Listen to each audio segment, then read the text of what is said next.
Now let's turn our attention back to, well, we were talking a bit of football earlier on with Arsenal, and we're going to cram in boxing as well with our next guest. He's the head of Queensberry Promotions. The superstar that is Frank Warren joins us. Hello, Frank. Good afternoon to you.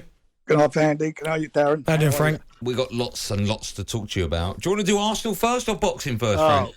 Well, no, I think Arsenal. I like the fact by the end of the year they're still going to be top of the league. Yeah. Well done on winning the Christmas Cup. Finally, something to put in the trophy cabinet.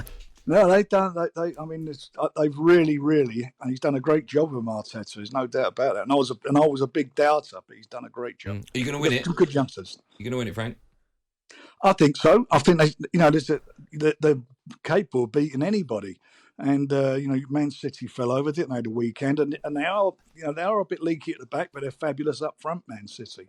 So I think we got a good chance, and we got 5-point cushion, which is good. Frank, when will you start believing? Because listen, me being an Arsenal fan, I won't start believing until May that they can win the league. The final whistle.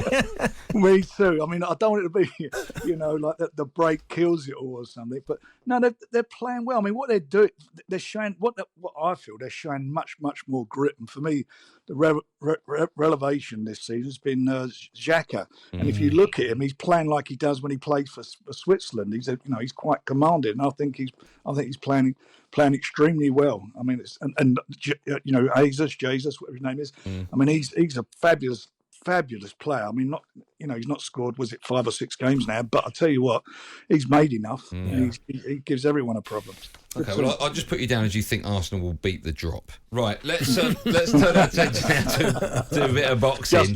Just about. Talking of dropping, I want to talk to you about the latest goings on with Tommy Fury. He was set to fight someone called Paul Bamber at the weekend. That was part of Floyd Mayweather v. Is it Deji? Is that Deji, yeah.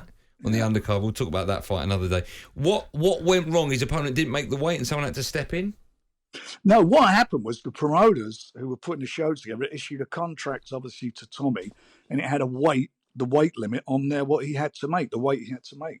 And the contract they issued to the opponent had a different weight on it. So the opponent came in on the weight on his contract, and Tommy came in, I think it was 3 ounces over, which he all had to do is take his underpants off and he'd have made the weight. And there was a big discrepancy. So there was lots of arguments going on. The guy said, I've come in under my contractual weight, and Tommy said the same thing, which he did do, and it just turned out a little bit messy. But at the end of the day, he's been out the ring for a while now. Tommy, he got a albeit an exhibition, he got that sorted out. And I think the most important thing was that Jake Paul was there, and Jake, he's up for doing a fight, and I think we got a good chance of getting it on over in the UK now. Well, that was my next question then, Frank, was could that fight happen, and how soon could that fight happen? Because it seems like the two have been going at each other for a long time now, and it seems to have taken a while. So do you think finally we might see these two in the ring? Yeah, I do. I think it'll probably be sometime late February, March. I think obviously the reason it didn't take place, it was all set to go, contracts were signed, because the problems he had with the US immigration, Tommy. But we're all past that now, and as I say, Jake, he's up for coming over here, so we just got to get the deal finalised in the next week or so. I saw bits and pieces of it on social media. I saw John Fury with his top off having a scream up. I had to look at that about 2 or 3 times before I realised I knew what I was looking at. But he was having a scream up with, of course, Jake Paul. And when you have that scenario, Frank, is that help or a hindrance to the whole situation? I'm just glad I wasn't there. No, would you have taken your top off as well, Frank? Oh, listen, could you imagine I'd be driving a big place? But what do you call it? Was it the Sheffield job? The what? Say it again? It'd be like the old Sheffield job. He gets his shirt off, I'll get mine off. What was it? What was the old thing? When they was on the dole and they all become strippers. Me and John. The full Monty. The full Monty. Yeah, full Monty. Yeah. Gone about that. Yeah. No, what is it? It's